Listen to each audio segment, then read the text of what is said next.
always enjoyed working here. One of the other reasons is I did meet my husband during my new grad year. Also the team environment here and getting to do the things I get to do is second to none. You can't get to do it anywhere else. The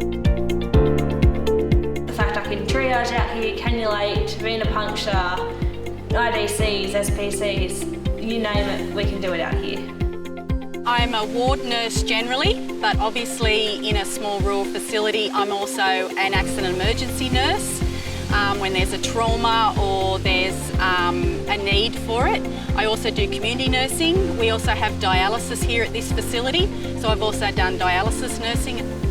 And obviously we have palliative patients. We have a lot of post-rehab patients, so we do a lot of wound care.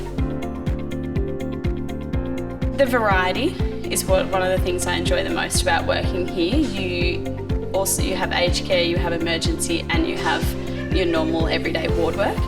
So every day is something different and you get to experience things you wouldn't see in the city because they'd be swept away to a specialist unit. I have so many more skills that they wish they could have but don't. They don't get that opportunity with all the junior doctors down there.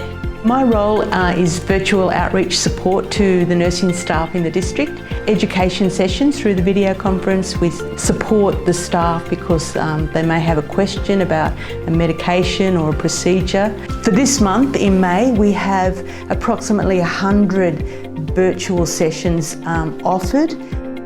When I started working here, they supported me with the triage, like how to work in rural ED. First of all, that if anything comes through the ED, how to handle that.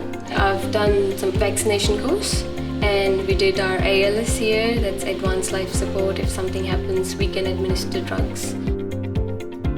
We have excellent support from VCare, which is the sort of specialist emergency team based in Dubbo, and then all of the retrieval teams that they can connect us with. Here in Nyngan we're very lucky we have the support of our managers and usually an on-call RN overnight. Because the diverse nursing that I do, I've always been able to do those extra courses, whether it be palliative care, community nursing, dialysis.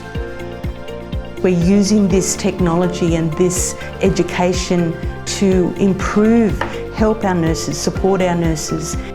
I've done lots of emergency courses through the district with training days on site here or just in Dubbo or in other towns, and they've helped further my skills and give me that confidence to be in charge. We do have more registered nurses starting here, new grads and things like that, which is also very enjoyable because you get to help them and you get to learn new things off them, things they're learning at uni or they've learnt in other facilities. So the team is quite diverse, but in a way it's very experienced and very strong. Working in a small rural facility, again, the team is not just the nurses on the ward, it's actually the whole facility. I might ring a community nurse today to get an assessment with a patient that's being discharged tomorrow. I might actually, speak to the front office staff about something particular about that patient. So it's actually everyone's involved because it's such a small community and a small facility. So my whole team is everyone, including the ambulance officers that walk through the door. They're beautiful out here. I couldn't ask for a better team out here. They're all lovely, all supportive. You just couldn't find any team like it. It's a small rural facility and everyone is dependent on each other. It's a teamwork. If someone comes in ED, everyone come and help you. They know what's their role and they support us in that situations, in every situation. I had some free accommodation over in the units for 12 months and then I bought myself a house here in town, so I'm a permanent stayer. There's no reason not to, even if you don't stay out here forever. The skills you'll learn in Western LHD won't be transferable back in the city, and the things you'll see, you'll never see anywhere else. Challenge yourself. Make an impact, shape the future. Join us.